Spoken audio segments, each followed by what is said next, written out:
জাতীয় ক্রীড়া পরিষদের অধীনে বিভিন্ন দোকান বরাদ্দে অনিয়মে ক্ষুব্ধ যুব ক্রীড়া উপদেষ্টা আসিফ মাহমুদ কোটি টাকা রাজস্ব হারানো বন্ধ করতে দ্রুত কার্যকর ব্যবস্থা নিতে নির্দেশ দিয়েছেন তিনি।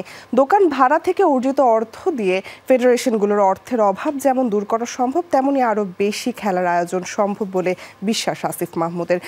এনএসসির দোকান ভাড়া অনিয়ম নিয়ে যমুনা টিভিতে প্রচারিত প্রতিবেদন দৃষ্টিগোচর হলে কঠোর ব্যবস্থা নেওয়ার নির্দেশনা দেন ক্রীড়া উপদেষ্টা।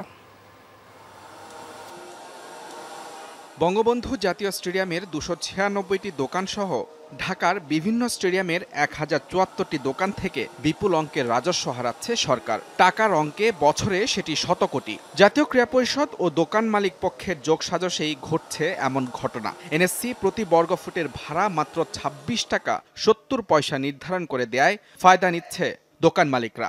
এ নিয়ে যমুনা টেলিভিশনে প্রতিবেদন প্রচারিত হওয়ার পর তা নজরে আসে ক্রীড়া উপদেষ্টা আসিফ মাহমুদের।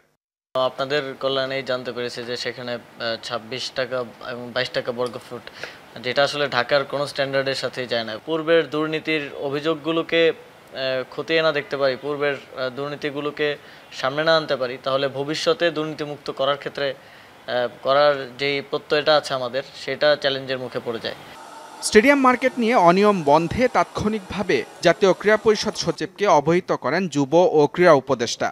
দোকানের ভাড়া নতুন করে নির্ধারণ করারও নির্দেশ দেন তিনি। সেদিনই তাৎক্ষণিক বলেছিলাম যে এটাকে আবার রিভিউ করা এবং বাস্তবতার প্রেক্ষিতে বর্তমানে যেই স্ট্যান্ডার্ড আছে ওই স্ট্যান্ডার্ডের কাছাকাছি নিয়ে আসা। শুধু দোকানের বিষয়ে না, মন্ত্রণালয়ের তো প্রত্যেকটা জায়গাতেই এরকম গ্যাপ আছে, ছিল, আপনারা বিভিন্ন সময় রিপোর্ট করেছেন, সেগুলো নিয়ে আমরা কাজ করব।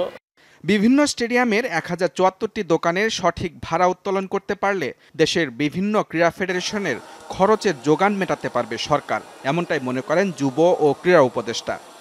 এই আয়ের অর্থটা আমরা আমাদের ফেডারেশন, অনেকগুলো ফেডারেশনের অর্থের কারণে, কারণ সব স্পোর্টসে তো সবাই স্পন্সর করে না, অর্থের কারণে অনেকগুলো ফেডারেশনের কার্যক্রম স্থবির হয়ে আছে, অনেকগুলো স্পোর্টস এক ধরনের চলছেই না, তো সেখানে যেন আমরা ইনভেস্ট করতে পারি।